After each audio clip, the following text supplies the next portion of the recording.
좋은 날입니다. 오늘도 말씀 안에 승리하는 하루 되시기를 기도하겠습니다. 오늘 생명의 산 본문은 잠언 14장 1절부터 16절입니다. 오늘 본문에서는 솔로몬은 지혜자와 어리석은 자의 삶을 대조하며 지혜자의 삶을 도전합니다. 이 구절들을 통해 하나님께서 무엇을 말씀하시는지 살펴보도록 하겠습니다. 1절부터 2절입니다. 지혜로운 여인은 자기 집을 세우되 미련한 여인은 자기 손으로 그것을 허느니라. 정직하게 행하는 자는 여호와를 경외하여도 패역하게 행하는 자는 여호와를 경멸하느니라. 1절에서 지혜로운 여인은 자기 집을 세우지만 미련한 여인은 자기 손으로 집을 허문다고 말합니다. 집의 원어가 바이트로 기본적으로 집, 가정이라는 뜻이지만 직계 가족을 비롯하여 넓게는 친척과 나라, 민족 전체를 나타내는 표현으로 사용되기도 하며 성전을 뜻하기도 합니다. 1절에서 말하는 집은 단순한 집이라기보다 제사장 나라인 이스라엘 전체를 의미한다고 보는 것이 여기에서는 더 자연스러운 해석입니다. 하나님의 말씀을 믿고 따르는 지혜로운 여인은 제사장 나라를 온전히 세워가지만 말씀을 믿지 않고 따르지 않는 여인은 하나님께서 은혜로 주신 제사장 나라의 직분마저 자기 손으로 허물어 버린다고 말하는 것입니다. 2절에서 정직하게 행하는 자는 여호와를 경외한다고 말합니다. 정직하다의 원어 요셀에는 고듬이라는 뜻입니다. 이는 좌로나 우로나 치우치지 아니하고 진리의 길을 가는 모습을 뜻하는 것입니다. 이와 대조적으로 쓰이는 패역하게의 원어 루츠는 삐뚤어지다, 정도에서 벗어나다라는 뜻입니다. 진리의 길이 아닌 육신의 길을 쫓아 살아가는 모습을 뜻하는 겁니다. 그래서 진리의 길을 가는 자들은 여호와를 경외하는 자들이지만 육신의 길을 쫓아 행하는 자들은 여호와를 경멸하는 자라고 말하는 것입니다. 이는 많은 이스라엘 백성들이 육신의 길을 쫓고 있었음에도 스스로 하나님께 선택받은 선민이라고 여기고 있었기 때문에 깨닫게 하려는 말이었습니다. 3절부터 4절입니다. 미련한 자는 교만하여 입으로 매를 자청하고 지혜로운 자의 입술은 자기를 보전하느니라. 소가 없으면 구유는 깨끗하려니와 소의 힘으로 얻는 것이 많으니라.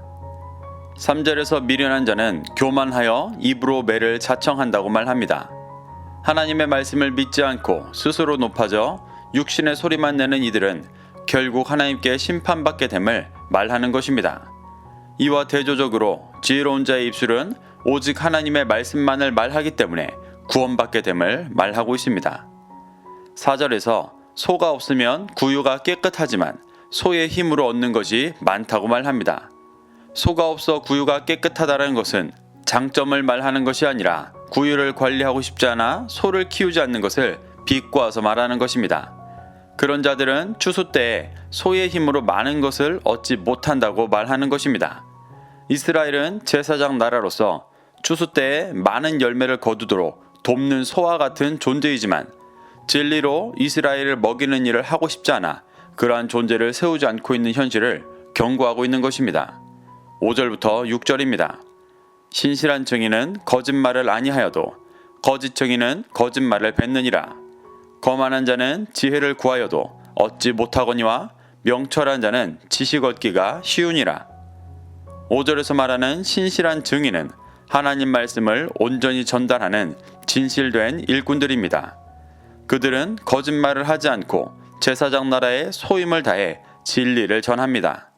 하지만 거짓 증인은 하나님의 말씀이 아닌 자신의 유익을 위해 육신의 소리를 말하는 거짓 선지자 같은 자들입니다. 그러한 자들은 거짓말을 하며 자신의 육신의 소욕만을 채워간다고 말하는 것입니다. 6절에서는 거만한 자는 지혜를 구하여도 얻지 못한다고 말합니다. 여기서 거만한의 원어 루츠는 경멸하다, 모욕하다라는 뜻입니다. 하나님의 뜻보다 자신의 뜻이 높아져 하나님을 경멸하고 모욕하는 자들은 스스로 구원으로 인도하시는 지혜를 얻고자 해도 얻을 수가 없는 것입니다. 하지만 명철한 자는 구원으로 인도하시는 지식을 얻기가 쉽다고 말합니다. 명철하다의 원어 비는 식별하다, 분별하다라는 뜻입니다. 진리에 연합되어 무엇이 선한 것이고 악한 것인지를 분별하기 때문에 구원으로 인도하시는 음성을 듣기가 쉬운 것입니다. 7절부터 8절입니다. 너는 미련한 자의 앞을 떠나라. 그 입술에 지식이 있음을 보지 못함이니라. 슬기로운 자의 지혜는 자기의 길을 아는 것이라도 미련한 자의 어리석음은 속이는 것이니라. 7절에서 미련한 자의 앞을 떠나라고 말합니다. 그 입술에서 지식을 볼 수 없기 때문입니다. 보다의 원어 야다는 경험하여 알다라는 뜻입니다. 이는 솔로몬이 경험한 것을 말하는 것입니다. 미련한 자들은 그 입술에 하나님의 지식이 없는 것을 경험했기 때문에 함께하지 말라고 권면하고 있는 것입니다. 8절에서 슬기로운 자의 지혜는 자기의 길을 안다고 말합니다. 자기의 길을 안다는 것은 제사장 나라로서 나아가야 할 바를 명확히 아는 것을 말하는 것입니다. 말씀을 믿고 연합되어 있기 때문에 할 수 있는 일입니다. 그와 대조적으로 미련한 자의 어리석음은 속이는 것이라고 말합니다. 이는 미련한 자는 스스로 속여 자신이 가야 할 길을 알지 못하고 구원의 길에서 멀어지는 것을 말하는 것입니다. 9절부터 10절입니다. 미련한 자는 죄를 심상히 여겨도 정직한 자 중에는 은혜가 있느니라. 마음의 고통은 자기가 알고 마음의 즐거움은 타인이 참여하지 못하느니라. 9절에서 미련한 자는 죄를 심상히 여긴다고 말하는데 심상히 여긴다라는 말은 우습게 여긴다는 말입니다. 미련한 자는 죄를 짓는 것을 우습게 여기며 그 죄 가운데 살아갑니다. 그런데 말씀 앞에 정직한 자들은 자신의 죄를 우습게 여기지 않고 정직하게 회개하고 돌이키기 때문에 정직한 자 중에는 은혜가 있다고 말하고 있습니다. 10절에서 마음의 고통은 자기가 안다고 말합니다. 마음의 원어가 네페시로 영혼, 생명을 뜻합니다. 영혼의 고통이라는 것은 죄로 인해 하나님과 단절되고 진리 없이 살아가는 영혼의 고통을 말합니다. 그리고 자기의 원어는 랩으로 내면, 마음이라는 뜻입니다. 그래서 마음의 고통은 자기가 안다 하는 말은 진리 없이 죄 가운데 살아가는 영혼의 고통을 자신의 내면이 알고 있다는 의미입니다. 이는 그렇기 때문에 회개하고 돌이켜 진리를 구할 수 있다는 뉘앙스가 담겨 있습니다. 후반부에서 마음의 즐거움은 타인이 참여하지 못한다고 말하는데 타인의 원어가 주르로 타인, 외국인, 창녀라는 뜻입니다. 잠언에서는 음녀라는 말로 쓰이기도 했습니다.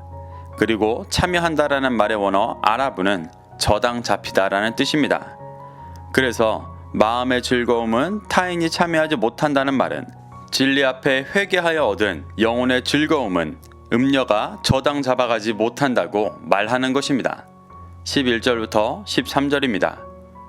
악한 자의 집은 망하겠고 정직한 자의 장막은 흥하리라. 어떤 길은 사람이 보기에 바르나 필경은 사망의 길이니라. 웃을 때에도 마음에 슬픔이 있고 즐거움의 끝에도 근심이 있느니라. 11절에서 악한 자의 집은 망한다고 말합니다. 망한다의 원어를 보면 파괴되고 전멸당한다는 의미입니다. 악한 자는 아무리 이 땅에서 재물을 쌓고 집을 지어도 결국 멸망당하게 되는 것입니다. 이와 대조적으로 하나님의 말씀을 듣고 반응하는 정직한 자는 장막에 거하여도 하나님께서 함께 하시기 때문에 흥하게 되는 것입니다. 12절에서 어떤 길은 사람이 보기에 바르나 필경은 사망의 길이라고 말합니다. 길은 삶의 방향과 태도를 의미합니다.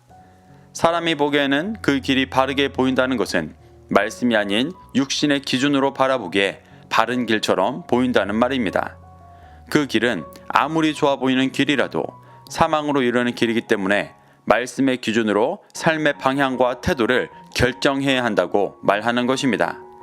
13절은 12절과 연결되는 맥락으로 사망의 길을 가면서도 그것이 옳은 길인 줄 알고 웃는 자들의 삶의 결과를 말하고 있습니다. 13절에서 웃다의 원어는 긍정적인 의미에서 웃음이라기보다 조롱, 웃음거리로 많이 쓰이는 단어입니다.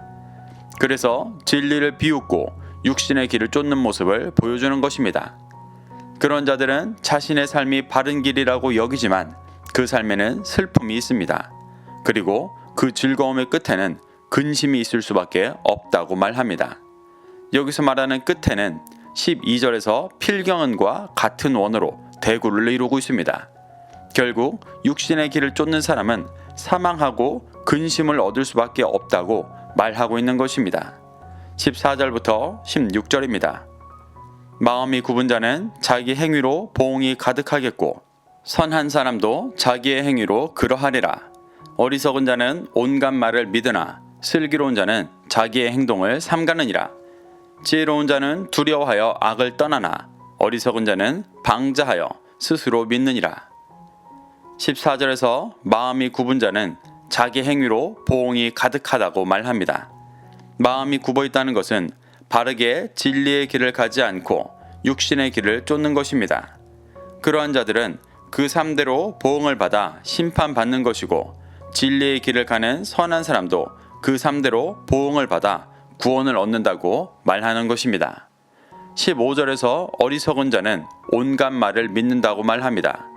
여기서 온갖 말이란 진리의 말씀이 아닌 이 땅의 모든 육신이 외치는 세상의 가치를 뜻합니다.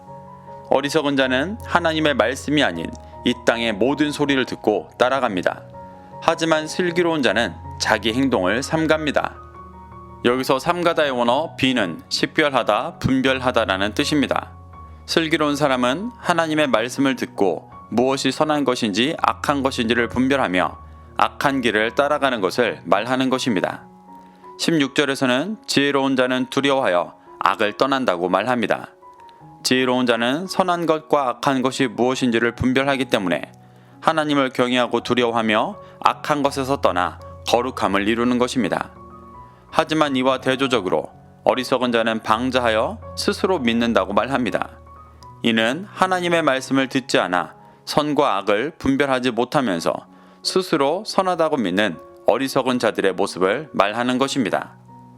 솔로몬은 이렇게 지혜자와 어리석은 자의 삶을 대조하며 지혜자의 삶을 도전하고 있습니다. 이 땅을 살아가는 지혜를 말한다기보다 구원을 이루어가는 지혜를 말하고 있습니다. 그렇기 때문에 솔로몬의 잠언은 구원의 길을 쫓아가는 그리스도인들이 죄에 미혹되지 않고 진리를 쫓아 구원을 이루어가는 길을 제시하고 있습니다. 이 말씀이 우리가 걸어가는 구원의 여정에 빛이 되어주기를 소망합니다. 우리도 이 말씀을 심령에 새겨 승리하는 하루 되시기를 기도하겠습니다.